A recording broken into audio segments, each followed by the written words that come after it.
What is up, YouTube? This is MathWiz97, and welcome to another episode number 36 of my SmackDown vs. Raw 2006 General Manager Mode, coming to you for the November 15th edition of SmackDown from Korea. Don't ask me which one, it's just Korea. As we take a look, we've got some high-profile matchups taking place in this episode. The first being this matchup between the #1 contender for the United States Championship, Rob Van Dam, as he'll be taking on the #1 contender for the Cruiserweight Championship, Rey Mysterio, in our opening contest. And then later on, we're going to see a champion versus champion matchup, as it will be Kane taking on Paul London. And as we can see, there's Kane right there. He's going to be ringside for this one. Paul London will be ringside for this contest as well. Of course, we got to keep our rivalries going, and hopefully I think this should be a good way to a good way to try to mix things up a little bit here on SmackDown, add some sort of diversity, rather than just having a standard tag team matchup. Let's try to do something different. Let's have a matchup that'll feature these two guys, and then we'll have their rivals at ringside, and then the next matchup we'll try to have those rivals compete with these two men at ringside. So I think something I haven't done yet in this series, so I figured why not, we'll go ahead. We'll do that. It's a way to also, was having a little bit of trouble in booking this week's match card. I'd set all the other matches in place, and then I just kind of had some guys who were sitting around I really didn't know what to do with. So I changed things up a little bit. I figured, hey, double booking these guys in this sort of way shouldn't do too much harm for the ratings. I think it'll work well. And I made sure, I kind of cheated a little bit. I tested beforehand to make sure that booking, because previously I have booked guys who are in rivalries in two different matches, one being against their rival, the other not involving the rival, and that has ended the rivalry. So I wanted to make sure that if I would book a matchup like this where all four men are going to be in both matches, then I didn't know if it was just like booking a guy in two matches ends the rivalry, or if it was just that it doesn't involve the rival that is what throws it off. And evidently the latter was the case. If the rival's not involved, then the rivalry ends. So booking them in back-to-back matchups like this actually worked. And I think it actually might even add 2 weeks to the rivalry. It will count as 2 weeks to the rivalry, because it's two different matches. I think I'm gonna have to verify that. I can't even speak this episode. Jeez. But I'll have to double check back with episode 35. But I'm pretty sure that it added 2 weeks instead of just one. Which is kind of odd, but I guess it makes sense because they're competing in two matches, so it's like a 2 for 1 week. I don't know. Whatever the case, we get back to the matchup at hand. As we can see now, Rob Van Dam going to work on the leg of Rey Mysterio. And admittedly, this episode is a bit of a shorter one, but it's not too big of a deal. I mean, especially with some of the pay-per-views I've been putting out, it's kind of nice to have a shorter sort of video, especially with some of the latest Universe Mode videos as well. I mean, there have been some that are going up more towards half an hour. So having a shorter commentary like this is a good way to mix up the pace a little bit. This way also, in terms of Jesus, sorry, I'm clearing my throat again. But this way I'm not, in terms of having time for commentaries, I can also get some more commentaries in so that I can upload the videos rather than being stuck on a certain video because it's a super long length. Because I've had troubles with that before. Like I've got a good sort of pace going, and then I hit like a pay-per-view video, and then it just kind of comes to a dead stop because it takes me a while to get the commentary done, because my schedule is very inconsistent when it comes to the commentaries. So especially when it gets to a video that's like an hour, 2 hours long, yeah, that's going to slow me down a little bit in the production rate for commentaries. But when we have videos like this to kind of balance it out, it works out.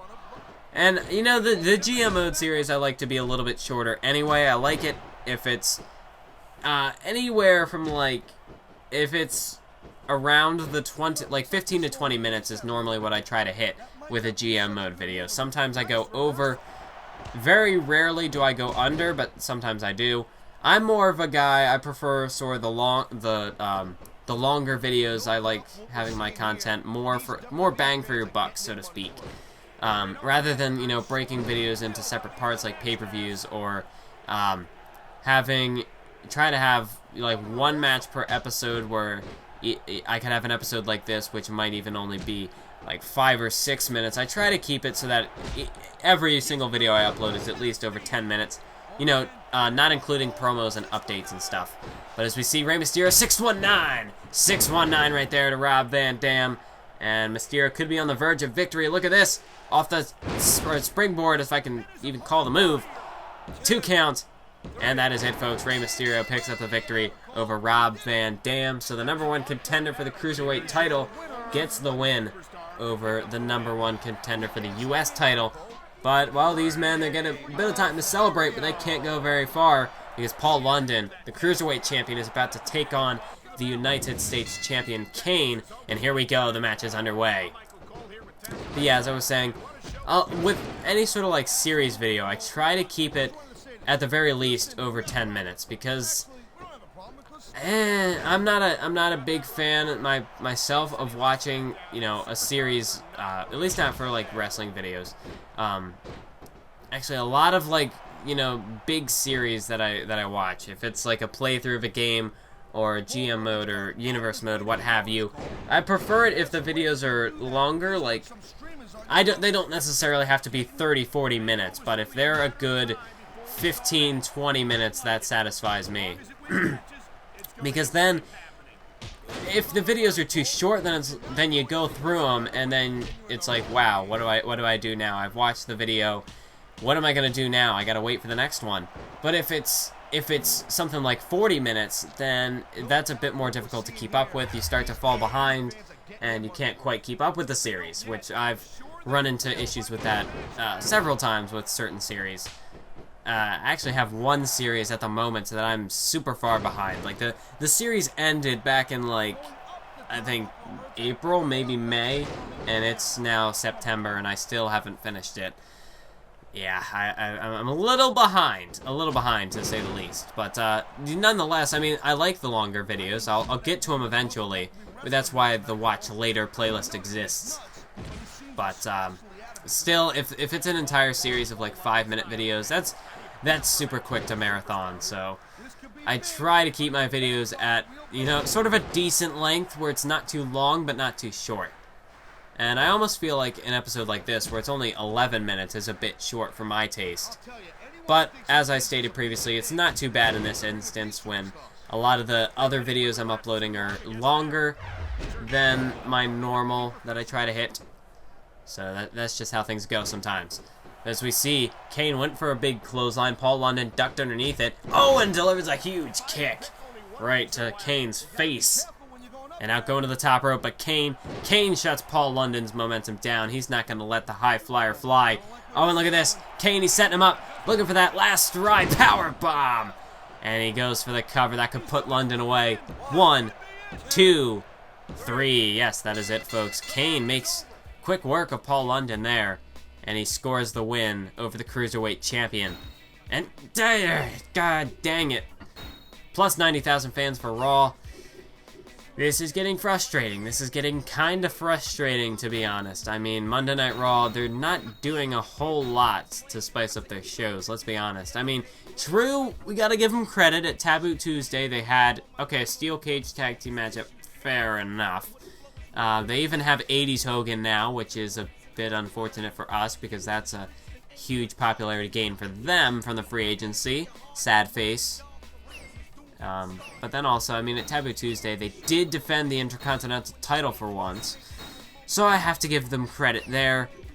But as we focus more on our show, we have a lot of superstars who want title shots, because in GM mode, you're supposed to get a title shot like once a month or something, or else your guys get furious at ya.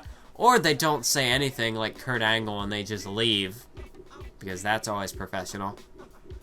As we see right now, Stacy Keibler's contract did expire, so we are without our resident jobber, our handicap squash person. So I figure we're going to mix things up here a little bit. Rather than going ahead and signing another jobber, I'm going to try to mix things up here, guys. I've got something else in mind. We're going to try to go for a bigger free agent signing, especially now that Raw has just picked up 80s Hogan. So now they have 2 Hogans. Look at that star power. As we take a look at our rosters, the numbers are a bit better than they were a few weeks ago in terms of how many rivalries we have and, the thumbs up that we got. But we're going to go with Hollywood Hogan. I mean, hey, if Monday Night Raw wants to go for the ironclad babyface Hogans, we're going to go ahead. We're going to pick up the man who shook the wrestling industry at its core. We're going with Hollywood Hogan. We're going to try to take the fight to Monday Night Raw and their babyface Hogans. Let's do this. But as we can see, Raw is still catching up to us. I mean, look at that change. That is a huge difference from where we once were. But that's it for this episode. I hope you enjoyed it. I want to thank you all for watching, and until next time, keep on YouTubing.